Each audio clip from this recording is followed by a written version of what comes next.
हजारो भाविकांचं श्रद्धास्थान असणाऱ्या कोल्हापुरातील ओढ्यावरील रेणुका देवीची आंबील यात्रा आज पार पडली। या निमित्तानं उदग आई उदचा जयघोष ऐकायला मिळाला। शुक्रवारी रात्री मानाच्या जगांची प्रदक्षिणा झाली।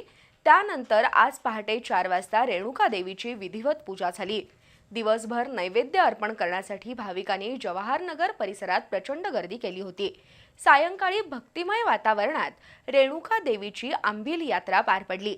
यात्रेनिमित्त पाळणे, खेळण्याचे स्टॉल्स, पूजेच्या साहित्याची दुकानं थाटली होती। तर विविध संस्था संघटनांकडून भाविकांना आंबील आणि सरबताचं वाटप करण्यात आलं। दरवर्षी माघी पौर्णिमेला सौंदत्ती इथं रेणुका देवीची यात्रा होते। यावर्षी 30 नोव्हेंबर ते 4 डिसेंबर दरम्यान यात्रा पार पडली। त्यानंतर आज कोल्हापुरातील ओढ्यावरील रेणुका देवीची आंबील यात्रा पार पडली।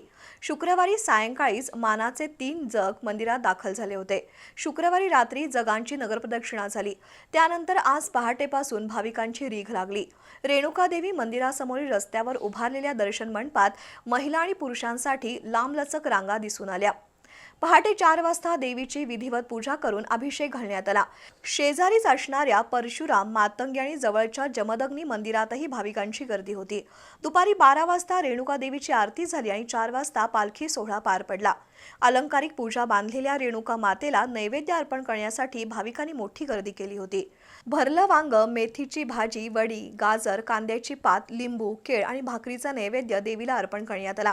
पण अन्नाची नासाडी टाळण्यासाठी जमा झालेले नैवेद्य अन्य भाविकांना प्रसाद म्हणून दिले जात होते। त्यासाठी यात्रा कमिटीनं नेमलेल्या स्वयंसेवकांनी उत्तम काम केलं। आजच्या यात्रेत विविध संस्था संघटनांच्या वतीनं भाविकांना आंबील, लिंबू सरबत आणि प्रसादाचं वाटप करण्यात आलं। तर शाहू दयानंद हायस्कूलच्या मोकळ्या जागेत पाळणे आणि अन्य खेळांची साधनं उभारण्यात आली होती।